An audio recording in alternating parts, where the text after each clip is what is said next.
सब भूल गईले ई का कोइले, सब भूल गईले ई का कोइले, कह के हमर ते ना भइले रे। सिलावा सिलावा बेवफा बेवफा बाड़े ते सिलावा।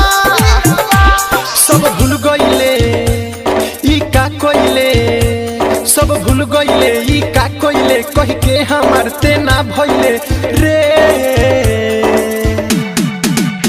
सिलावा सिलावा बेवफा बेवफा बाड़े ते सिलावा।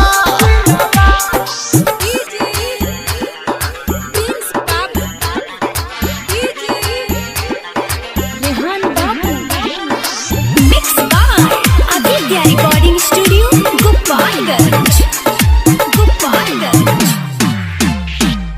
धोखे का बताई रे जो हर जाई रे, खेल के दिलवा के संगे लिहले मुँह घुमाई रे। रे सुनो करे धोखे का बताई रे जो हर जाई रे, खेल के दिलवा के संगे लिहले मुँह घुमाई रे। याद करू मिलल रतिया कोइल प्यार वाला बतिया, कहले सातो जन्म ना तोहरा के छोड़बे संगतिया। दिल जरेला आह भरेला, दिल जरेला आह भरेला, ते छोड़ गईले हमें मरेला रे। सिलावा सिलावा बेवफा बेवफा बाड़े ते सिलावा।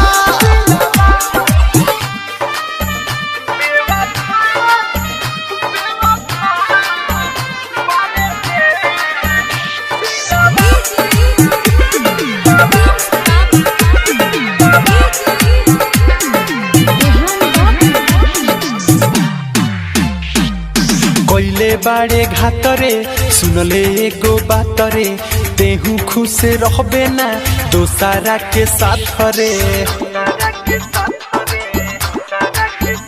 रे कोइले बाड़े घातरे सुनले एगो बात रे, तेहू खुश रहबे ना दोसारा के साथ। अखिया से लोरावा बहता शेषनाथ संजया दिल हो, मनवा बेचैन रहता।